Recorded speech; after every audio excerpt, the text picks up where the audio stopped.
স্বাগতম সবাইকে খাগড়াছড়ি থেকে।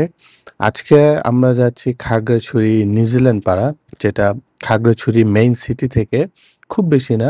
আপনি অটো নিয়ে গেলে ১০ মিনিট, ম্যাক্সিমাম ১৫ মিনিটের মতো লাগবে। তো যে আমরা নিউজিল্যান্ড পাড়ার একদম কাছাকাছি চলে আসছি। এই রোডটাই বেসিক্যালি নিউজিল্যান্ড পাড়া। সামনে গেলে দেখতে পারবেন যে খোলা ধান ক্ষেতগুলো আছে, ওইটাই বেসিক্যালি নিউজিল্যান্ড পাড়া। তো এই রাস্তাটা নিউজিল্যান্ড পাড়ার দিকে গেছে। আমরা আ সন্ধ্যার দিকে গিয়েছিলাম। এজন্য একটু আলো কম ছিল। বিকালের দিকে গেলে ভালো লাগবে। দুপুরের দিকে আসলে গরম লাগবে। খুব একটা করার কিছু নেই। এটা বেস্ট টাইম একদম পড়ন্ত বিকেলের দিকে যাওয়া। এই যে এখানে যে বাড়িঘরগুলা দেখতেছেন, এগুলোই নিউজিল্যান্ড পাড়া। বাট এখানে আগে খালি জায়গা ছিল, এখন বাড়িঘর হয়ে গেছে। আর সামনে যে খালি ধান ক্ষেত দেখতেছেন, এগুলো সবই ব্যক্তি মালিকানাধীন, সবই প্লট। এটা সরকারি কিছু না। সো খুব সম্ভবত এটাও হতে পারে যে ৫-১০ বছর পরে এই নিউজিল্যান্ড পাড়া থাকবে না। এখানে মানুষজন যেহেতু ব্যক্তি মালিকানাধীন, সবগুলো প্লট একদম সুন্দর করে ভাগ করা। তো ওই যে দূরে আপনি আলুটিলা যে পাহাড় দেখতেছেন, এটা হলো আলুটিলা গুহা, যে রিক্রিয়েশন স্পটটা আছে।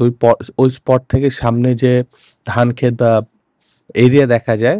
সো আপনি নিউজিল্যান্ড পাড়া থেকে আলুটিলা গুহার ওই স্পটটা দেখতে পারবেন, পর্যটন স্পট। আবার আলুটিলা গুহা থেকে নিউজিল্যান্ড পাড়ার এই স্পটটা দেখতে পারবেন। তো ওইটাই দেখতেছিলাম যে আলুটিলা গুহার এই রাস্তাটায়, যে এখানে একটা রেস্টুরেন্ট ছিল, পার্টি সেন্টার, এটা উঠে গেছে। এটা হয়তো রেনোভেট করতেছে। এর পাশাপাশি এখানে যে একটা খালি মাঠ টাইপের আছে, এটাও প্লটই বলতে পারেন। এখানে অনেকেই আসে, গাড়ি রাখে এখানে, টুকটাক ভাজা পোড়া বা মুড়ি, আ চানাচুর, ঝালমুড়ি, চা, কফি এগুলা খায়, এখানে বসে আড্ডা দেয়, এখানে ছবি তুলে।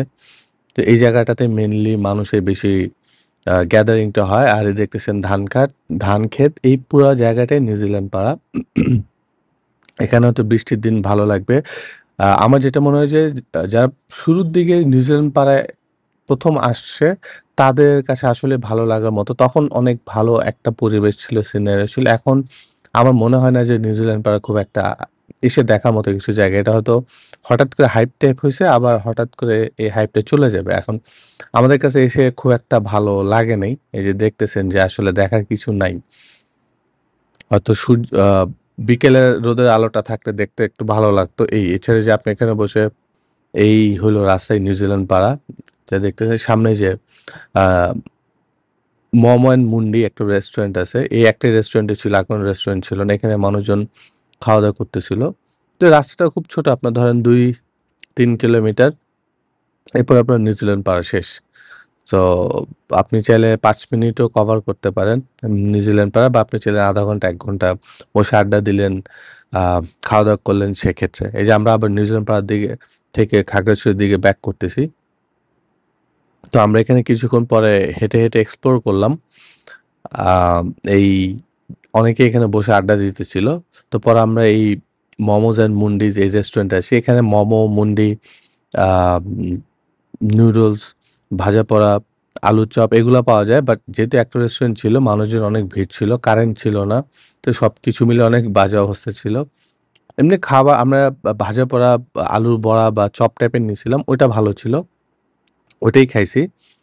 এরপর এখান থেকে বের হয়ে যাই। বের হয়ে যেয়ে আ আমরা বেশিক্ষণ স্টে করি না। আমাদের কাছে মনে হইছে আর কিছু স্টে করা নাই। এখানে একটা আ এই মাঠে যে একটা দোকান ছিল চা কফি, ওখান থেকে কফি খেয়েছিলাম। ওটা ভালো ছিল। এই ছিল নিউজিল্যান্ড পাড়া। খুব ছোট করে বলতে গেলে খুব একটা দেখার কিছু নাই। আমার মনে হয় না আ এটা আসলে নেক্সট ১-২ বছর এখানে আসার মতো কোনো জায়গা। ইনফেক্ট এটা আমার মনে হয় স্কিপ করলে ভালো। খুব একটা আহামরি কিছু নাই। তো এই হলো আমার নিউজিল্যান্ড পাড়া খাগড়াছড়ির রিভিউ। আই হোপ এই ভিডিও দেখে আপনাদের হেল্পফুল হবে, যে YouTube এ সবকিছু দেখেই ভাইরাল প্লেসে ঝাঁপায় পড়বেন যে খুব এনজয় করবেন ওরকম কিছু না। সো আশা করি অন্য কোনো ভিডিওতে অন্য কোনো প্লেসে দেখা হবে। খোদা হাফেজ।